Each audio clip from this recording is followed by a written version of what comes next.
Good evening, viewers. You are watching GW News Recap. I'm your anchor Azan Jamir, bringing to you the top stories of the week. Let's have a look at the stories that made it to the headlines. The Enforcement Directorate said it has filed a charge sheet against a contractor and some companies in a case linked to alleged misappropriation of public funds in the construction of the new complex of the Guwahati High Court bench in Kohima. The Southern Uncoming Youth Organization said it has been unable to locate Pranab Das, a domestic tourist from West Tripura who went missing in the Dzukou Valley earlier this month. The statewide physical and medical standards test for constable recruitment under the Nagaland Police Recruitment Rally 2026 concluded on January 13. Iran's right groups claim at least 3,428 people have been killed in a nationwide crackdown on the protests, with the situation worsening sharply in recent days. And now the news in details.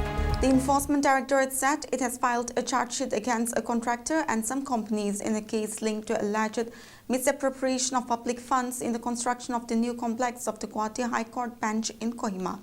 The Kohima bench of the High Court had taken cognizance of a 2017 PIL that alleged misappropriation of public money and the substandard construction work of its new complex and ordered a CBI investigation. The CBI registered a case against officials of Nagaland Public Works Department and government contractors in June 2019. The ED case stems from the Central Bureau of Investigation complaint. The agency said a charge sheet was filed before the Special Prevention of Money Laundering Act court located in Dimapur against Avito Sekose, MS Hexat Syndicate, Tifosato Rio, Malele Rio and Wipilito Cats on December 29, 2025. The court took cognizance of the charge sheet on January 12, the ED said.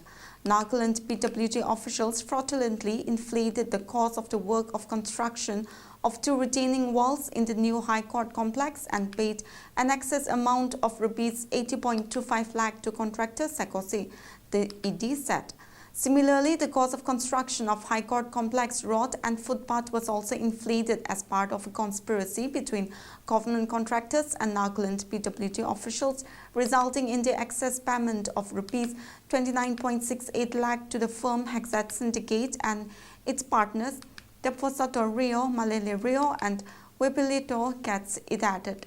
The total proceeds of crime identified in the case is Rs 1.09 crore, out of which assets worth Rs 96.67 lakh have been attached, according to the agency. The Southern Uncoming Youth Organization said it has been unable to locate Pranab Das, a domestic tourist from West Tripura who went missing in the Dzukou Valley area earlier this month, despite an extensive joint operation and best efforts of all concerned stakeholders. Das, son of Bikash Das from Srinagar district, West Tripura, went missing on January 4. The organization said its investigation found Das's last known trace was recorded at the Dzukou ticketing counter in Westwema on January 4, confirming his entry.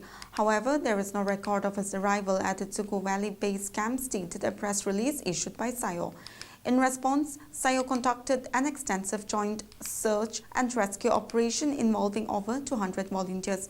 The efforts included personnel from the South Police Station and Kozama Police Station, the Nagaland State Disaster Management Authority, Southern Uncoming Tour Guide Council and volunteers from Southern Uncoming villages. The teams thoroughly combed all possible locations along the trekking routes and across the valley, also employing drone-assisted searches with expert support.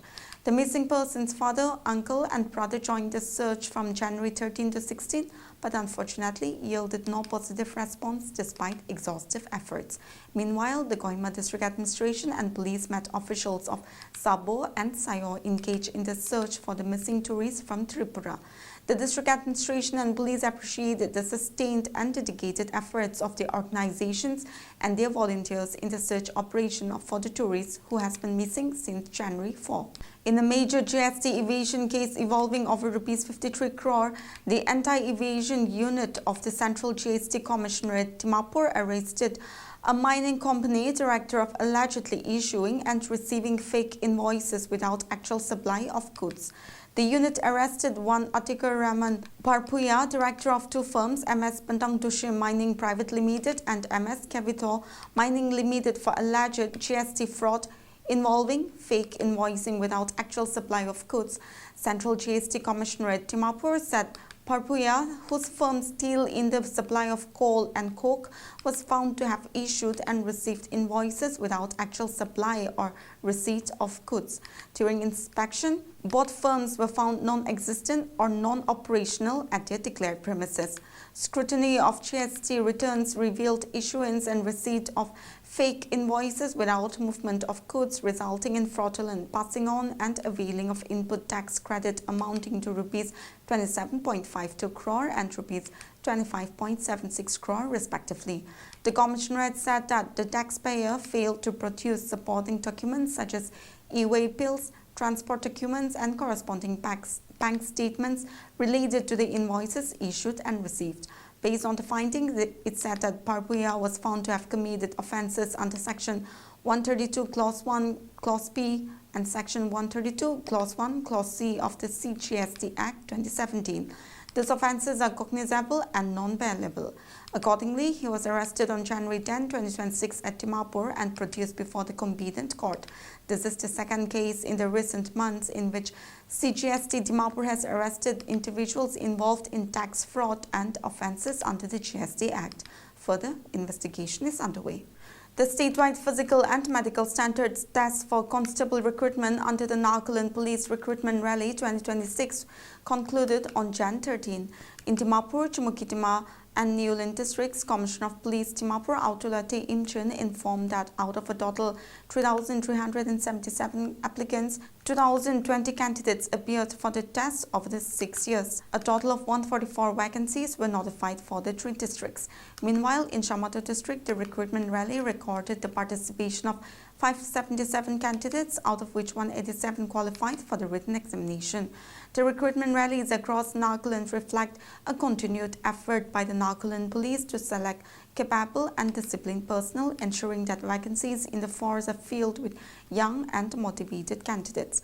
Meanwhile, the department has announced the date for the written examination on January 20 from 10 a.m. till 12 noon across Nagaland. The interview for the qualified candidates will be announced later, the department said. Iran's right groups claim that at least 3,428 people have been killed in a nationwide crackdown on the protests, with the situation worsening sharply in recent days. Concerns are mounting over the safety and well-being of the Indian citizens amid continuing unrest in Iran. Protests broke out late last month after the Iranian currency, the rial, fell to the record lows. What began as demonstrations over economic issues has since spread to all 31 provinces, evolving into calls for political change.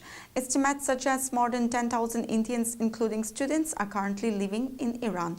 India advised all its nationals in the country to leave using available means and to avoid travel to Iran. The central government is reportedly preparing to evacuate stranded Indian nationals from Iran amid rising safety concerns linked to ongoing unrest in the country. The Indian embassy in Iran issued an advisory for its citizens asking them to leave the country due to the volatile situation. It also issued helpline numbers as well. Well, viewers, that's it for this week's news recap, and for more news like this, you stay connected to Global Window. Good night.